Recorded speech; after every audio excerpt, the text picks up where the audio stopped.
Welcome in, ladies and gentlemen, boys and girls. RFK Refugees Podcast. It's back, everybody. Soccer is back. Soccer has returned to the United States and Canada. We're back. And we're starting off with the first professional sports league to come back, the NWSL Championship, with our special live pregame show for the Washington Spirit versus the Chicago Red Stars, as I try to turn off the music there. And you can hear fireworks going off in the background of my house. Nothing I can do about that. John, how are you doing? I'm great. This is exciting for me, for us. I think it's something we've been wanting to do for a bit, and also just wanting to have live soccer to talk about and to stop theorizing and talking about COVID on our podcast. So we're excited to actually talk about soccer. We actually have things to talk about. We actually have games. We have actual events. Did you watch the opening kickoff between North Carolina Courage and the Portland Thorns? I watched the first half, and I missed all of the action in the second half. I had to go take my dog to the vet, so I will probably rewatch that sometime tomorrow morning. But I would say, I missed the goals and the injury, but the play was better than I assumed it would be, considering they've had like 2 weeks of full team practice in some cases, and they haven't played in months. And this is a lot of changeover in a lot of these teams. So it was a good soccer. It was a good spectacle so far, and the end was something that was really exciting and good for the viewers. Yes, yeah, very very much so. I thought the coverage overall was pretty good. I thought CBS was doing the best job that they could to try to show the product. I guess they were doing some I thought they were doing some interesting things with the broadcast. For one of the most interesting things, and I think this got a little bit of discussion on Twitter, was during the sort of breaks that they had for the hydration breaks. They were basically taking commercial breaks during that time, which actually is not a bad idea. Not a horrible idea in my opinion. I'm not necessarily 100% against that. Because it's not like there's a in-coach huddle microphone that you can hear stuff anyway. So it's really just announcers killing time usually. So why not throw some ads up there? Exactly. Well, let's get into the game today. It's a late one for us here on the East Coast, 10 o'clock start time. I don't know who we can complain to that. We do have the time roster zones in general. Can I speak to the time zone manager? Yes, you can speak to them. So let's talk about the Washington Spirit now. We're going to go ahead and preface this to say that John and I are semi new to the NWSL scene. I guess in the sense that we certainly watch games. We have tried last year to sort of put forth effort to watch the games and pay attention, but we're still learning. So if we make mistakes, please go easy on us or not. You can yell at us. Feel free. We probably deep down deserve it. Genuinely deserve it. We're asking for it, really. Yeah. Sort of stepping outside of our comfort zones. We're really going for it. And also, and I also want to reiterate too, there are some excellent journalists who cover this team with real expertise and long term. So that's certainly where you want to go. We're primarily DC United, but the goal here is to make an effort and to learn about this stuff and to bring in people who, like us, maybe didn't follow the Spirit as closely before, but now they're the only game in town right now for sure. So if you're not watching, you have no excuse. And also they're co-tenants with DC United going forward. So this is something that makes sense to get into. Plus the soccer's great and they got a lot of exciting young players. Yeah, they do. And one of the big things I guess I'm going to be watching this game is that person right at the top of the list, Ashley Sanchez. The team, of course, traded up in the draft. They traded Mallory Pugh. So already the comparisons are there. You have a player that you traded, a player who never really seemed to take off and under the Washington Spirit.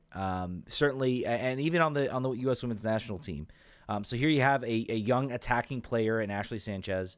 I believe we talked to Travis Clark on the show. She certainly has talent and potential. She's a player I'm going to be watching in this game. She scored 23 goals in 3 seasons for UCLA and 42 assists in that same amount of time. Crazy. So Mallory Pugh, while being extremely talented as far as end product goes, never really put it all the way together for the Spirit over the full season. So as far as there's only so many national team positions you can keep covered, and it was an opportunity to do that. And they got, I believe, 3 draft picks and 1 for 2021. So it was a real giant boatload of draft picks in this move they made. So, and she's right into the starting lineup, which we'll get into here in a little bit. But so going from the draft, going from UCLA right into the starting lineup in the first game of this tournament tells you all you need to know about how Richie feels about her. And I guess the other sort of big move this team made was getting Kumi Yakoyama.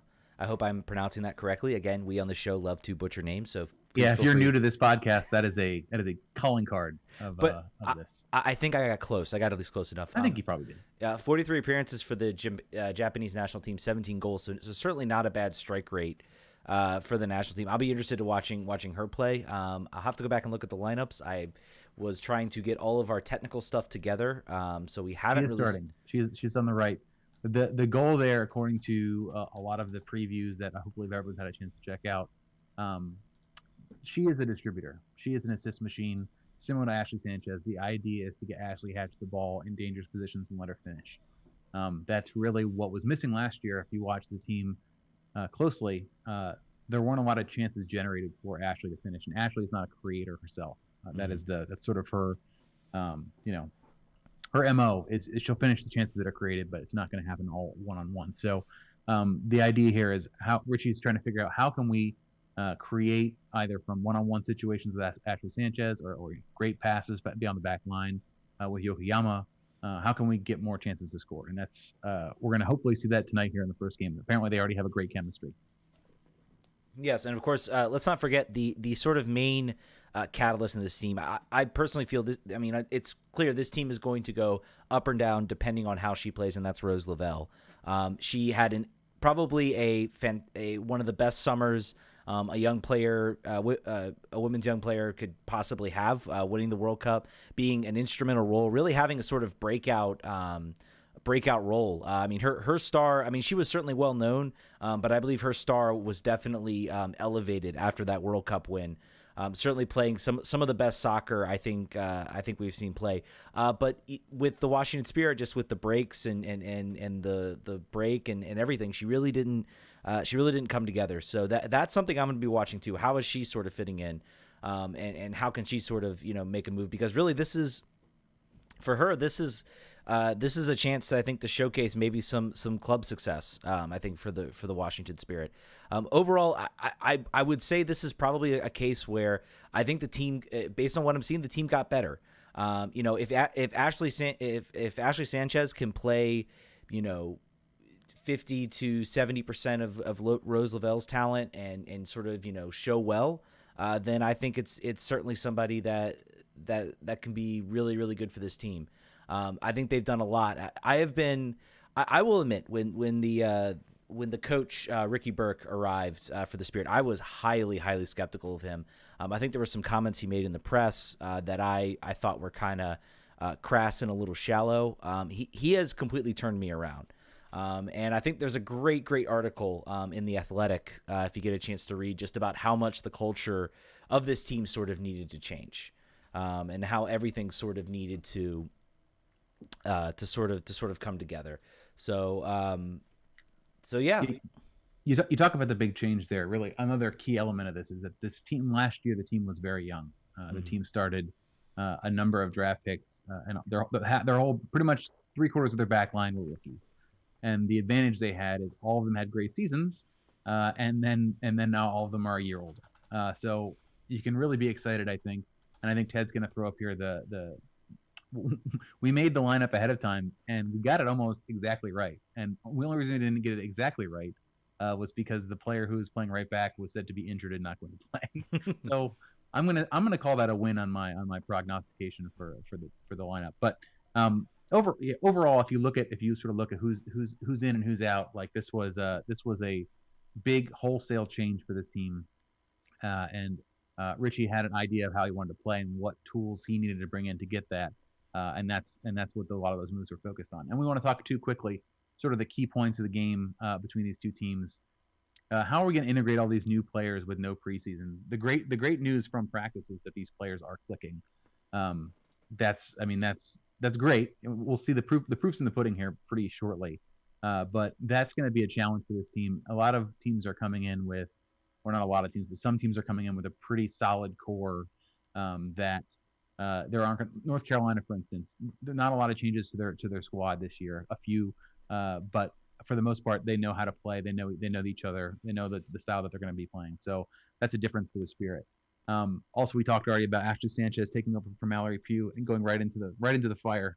Um, that's going to be key, I think, for goal creation. Well, if you want to talk about losses for Chicago, Sam Kerr has to be up there. I mean, she was, of course, fantastic in the World Cup, but really, really showed well for Chicago. She's gone now, and that what's that? Chelsea. She didn't do very well there. Actually, she didn't get on the field very much.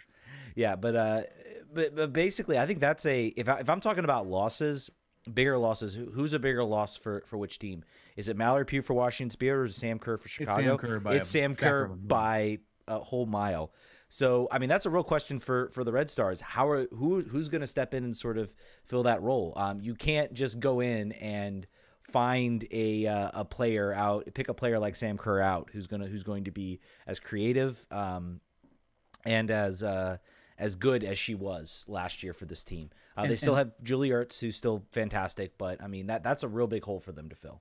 Yeah, Rory Dames is already sort of admitting that this is going to be a goals by committee situation for Chicago. Where have we heard that before? Yeah, we've heard that. Keelia Watt from coming in from Houston and Yuki Nakasoto getting a full season with another striker. I think that's where they think a lot of their offense is going to come from. So that'll be something to watch. Rory Dames has apparently a history. This is news for me, but sort of always sort of undercuts his own team, sort of lowers expectations to see how things are going to go.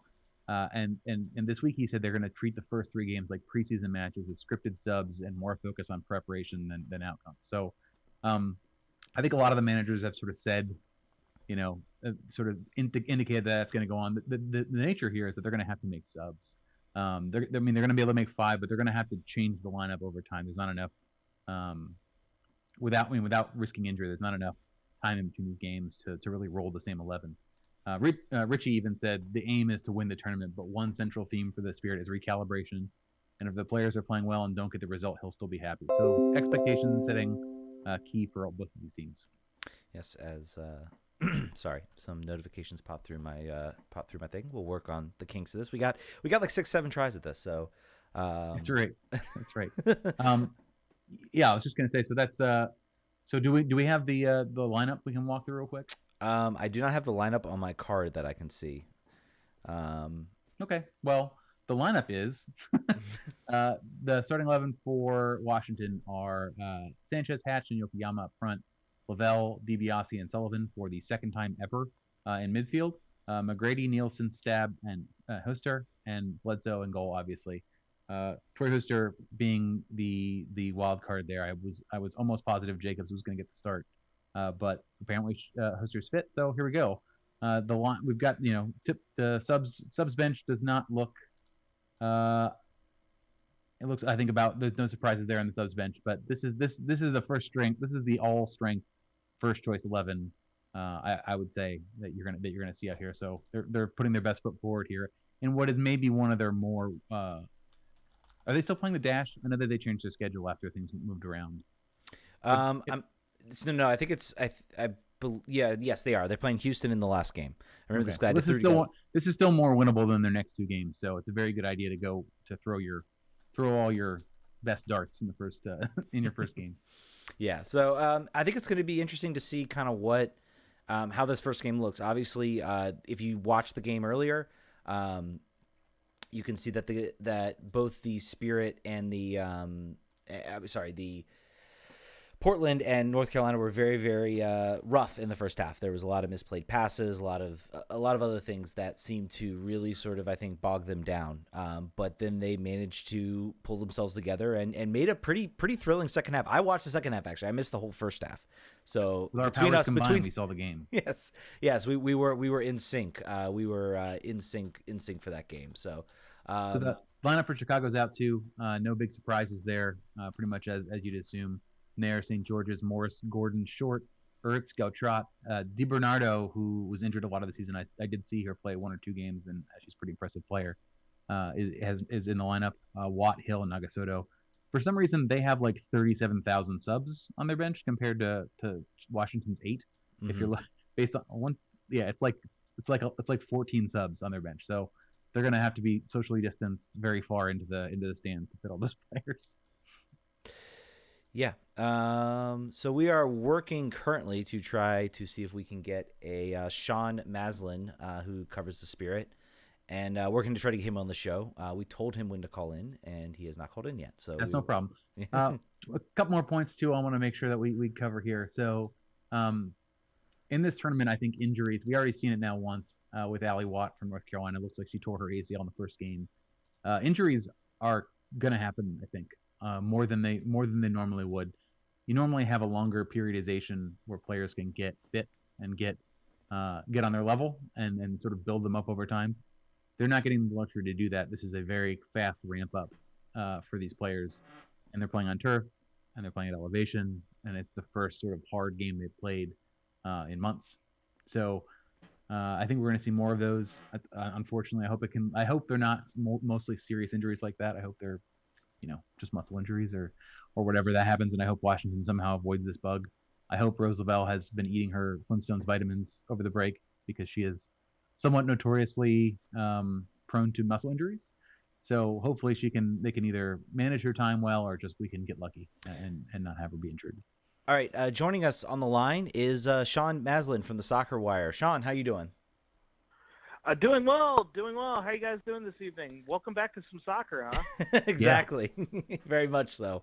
So give us some of give us some of your thoughts about the upcoming game. Spirit wise, this is your you have the floor, my friend. I don't know if I have like any specific questions. Just fire away. Excellent. Well, thank you guys for the time, and I'm excited, and it's glad to be back in the field, doing some writing again, and I think any time that you get get back onto the pitch for watching games, and it's there's a certain level of excitement, but there's also a lot of unknowns too, and I think that's really kind of the big thought process going into this team. Both, and it was the same way at the start of what would have been the start of the regular season as it is now, is that they brought in so many different new pieces, particularly on the attacking end, that we're all kind of very interested and curious to see how everything meshes together. I think that you were talking about earlier about the dropping of Mallory Pugh versus bringing in the likes of Kumi Yokoyama and Jenna Hellstrom and Brooke Hendricks as well, and the changes also Ashley Sanchez up top. That's a huge difference from what they were dealing with last year. And so I think that we're all very interested to see how all this is going to mesh together, because watching them last year, particularly at the end of the season, could start to see things were slowly starting to get together. So I think that it's going to be a really fun ride. I think that I think that the Red Stars themselves are also kind of in a bit of a transition period. Losing Kerr obviously is a huge issue, but bringing in Keelia Watt is going to be a massive addition for them. So it's going to be interesting to see how both sides attacking wise are going to really figure stuff out. And I think that we could have a few early gaps here and there, but I think it's going to be an interesting experience. And I don't know. I'm optimistic about this side. I think that they showed themselves really well last year to end the season. You look at the partnership of Andy Sullivan and Rose Lavelle, and we start having conversations of, if both are healthy, is that going to be the U.S. women's national team midfield for the next 10 or 15 years? It's a 10 or 15 years, and it's a really interesting conversation. You look at the back line with Tori Huster. You look at with Aubrey Bledsoe in goal, and you see the level of stability they have. I'm not too concerned about the stuff on the defense, but I think the attacking is really what everybody's interested in seeing tonight, because we just don't know. And there's some excitement with that, but there's also a certain level of trepidation. I don't know if you all have been talking about this or not, but looking at how the schedule works out, they get the Thorns and then they get the Courage, and then I think that's the order next. Those, we watched them play today. Those are two really top level sides, and yeah, everybody gets to go through to the knockout stage, but seeding is hugely important. So there's a bit of pressure on this team too tonight. Like, they need points because it's not necessarily a given against those other two sides. So, it should be fun. I think that it's interesting circumstances for all parties, but it's good to see players back on the field, and I think it's going to be a fun occasion. Yeah, agree. Two housekeeping notes. If you are, I know we were getting a couple comments about it. Where's the game? How can I watch the game? It appears to be on the CBS Sports HQ channel on CBS All Access, so check that out. Also, I think I saw this correctly. The Spirit are 1,000 to 1 to win the tournament. So if you are in a state that has DraftKings, I would put a $15 on that. I think that's I think anytime you get 1,000 to 1, you gotta put money down that. So on a scale of 10 to 10, how excited are you to finally see Lavelle, DiBiase, and Sullivan play for a second time ever? Oh, I think it's going to be. I think we're going to be treated to a great show tonight. The one thing is that obviously the delay of the season, it's impacted a lot of different things. But in terms of bringing all these pieces together, remember, Roosevelt only played 6 games with them last year. So she really doesn't have that level of chemistry or,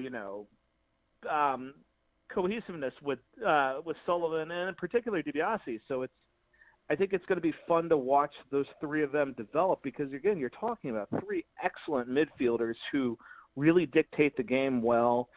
You're talking that can be able to maintain possession and hopefully provide a little bit of an attacking spark as the 3 pieces up top, Sanchez, Yokoyama, and Hellstrom start to figure out everything else as well. So I'd hate to sound like a homer on this, but I think Sullivan and Lavelle could be what we see for the USWNT for the near future because Andy really did a great job last year taking a situation that was tough, not getting called up for France, and really made it her own and really guided this team. And I think she's only at 22, 23 years old, really became a veteran leader. And so it's going to be a great pairing. And I think that, if you're a soccer fan, you can't hate watching 3 top-level midfielders being able to run things. So you got to give it a 10, right? It's the first game of the year. It's the it's the best part of the team. A 10 out of 10. So it's funny. It's funny you mentioned the Andy Sullivan sort of putting it together last year, especially after being left off the U.S. women's national team in France, because a certain Crystal Dunn did that as well. So if we have the same where she had an absolute breakout season after missing the Canada Women's World Cup. So if we get anything close to that, I think we'll be in good hands. Speaking of Crystal Dunn, did you guys get a chance to read that article from The Athletic today that came out about the crazy history of the Spirit? We did, and in fact, to make sense of this Washington National shirt that I'm wearing, it was written by the Washington Nationals beat writer for The Athletic, who has some time on her hands right now. And I told her she did a great job and should stay on that beat. But yes, that was a wild article, and there was some, I think we knew some of the contours of that debate of the past, but there was some new quotes and some folks that had previously not sort of spoken up about what the roster was like and what the administration of the team was like before. So yeah, it was a wild thing. It was interesting because, again, I've covered this team for now about 6 or 7 years. Especially when it works in media at this level, right? It's, everybody else works a second job. Sometimes you don't really see, you don't know if other people see what you see. And so some of the stories that were coming out is like, oh yeah, I remember that.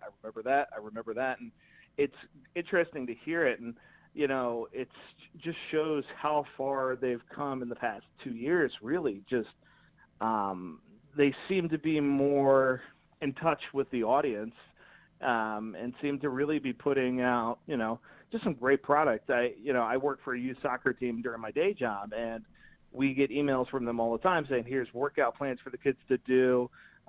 Here, they helped us get a couple of the players to do alumni speeches because Andy Sullivan's an alumni of our program, and so is Joanna Lohman, and to talk to the seniors graduating, give them some advice. And they seem to be more a part of the community, whereas it seemed like in the past there was a little bit of a distance. And just the tip of the cap to them. They've done a great job, and it's an interesting. I think that they're really growing in some really cool ways, and it's going to be fun to watch where they go in the next couple of years, just as a program, because there's only one way to go, and that's up. So, and I think you're seeing them also, with the what was supposed to be this year sort of transition to Audi Field and to Segra Field, and kind of expanding this beyond the Soccerplex. As much as there were a lot of people that were upset about the move away from the Soccerplex, it was still I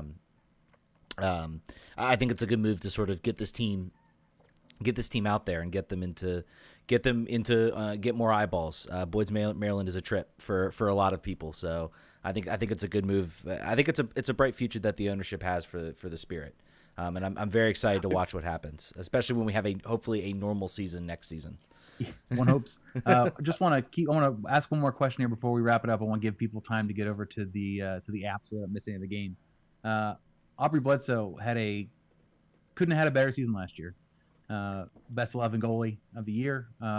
Went over to Australia, won that league. What's the ceiling on her? Goalie has always been a position of strength for both the men's and women's team from the United States, but does she have an opportunity to really claim that position? Obviously, she doesn't get a full season here. She gets an opportunity now to show out in the only game in town, really. So all the eyeballs should be on her. What's her ceiling that you see? I think she has the ability to be able to play for the women's national team without a doubt. She is 28, and 28 as a goalkeeper is still a little young, so there's obviously a little bit of growth there. But we know with the women's national team, Ashlyn Harris has done a pretty good job, but it had some interesting moments at the Women's World Cup in France. We've had a couple, there's a couple of different players who've kind of are in the mix. It's interesting. It's very similar to the men's in that there's a lot of top level players that are have the skill set to be able to do it, maybe just don't have the seasoning yet. And I think she's definitely one of the crew that should be mentioned. I take a lot of photos during games, so you get a chance to watch her play, and she has a great command of the defense. She really worked last year well, being able to organize center backs, which is a critical part of the job. And she had a really good timing too, especially in the games against the Courage and the Dash late in the season. You could tell that she was kind of starting to pick up some of the more fundamental parts where it's just, pacing yourself and, if you're up, calming your defense down. If you need a goal, getting people more mobilized. So, I think that she has definitely a huge opportunity to be able to prove what you have. There's so many players on this team that are in their early 20s or, in her case, late 20s that for a goalkeeper, again, still pretty young, that have this opportunity now to show it. And if we saw at the end of the last season is that a lot of these players started to step up, and it's now, okay, this is what are you going to do next? And they're going to have a great chance against some top level competition, especially in the next 2 to 3 games to show what they Sean, can do. I hate to cut you off. Hopeful. We are 1 minute till the game, and I want to make sure that all of our listeners get an opportunity to go in there. So, Sean, thanks. Where can people find you on Twitter? I'm at Sean Naslin, so feel free to hang out on Twitter, and I'll be there during the game as well. Cool. Okay, we'll all be talking to each other on Twitter right after we get off of this. So thanks for joining us, Sean, and also thanks for all of our new listeners maybe who have not listened to the show before and are listening to us for the first time. We do this a lot. We're gonna be doing pregame for every one of these shows. Not post game because we have to sleep at some point and we're on the East Coast. But we also release every week on Monday or Tuesday. So make sure you subscribe if you like this and want more of it. Yes, and if you want a recording to your podcast, right to your podcast phone, we have a podcast feed and everything. Go to our Patreon page, patreon.com/RFPRefugees. Donate, and we will put that right in. This show will literally go right into that feed. So, and we still have obviously a normal feed, but for these shows, I think we're just going to put them right on our Patreon and give our Patreon something for sticking with us as we wait for the return of soccer. So, Yep. All right. So let's. We don't have music, Ted. We're gonna end this quietly. All right. We will catch you all. Enjoy the game, guys. We'll catch you all in a couple days. Bye.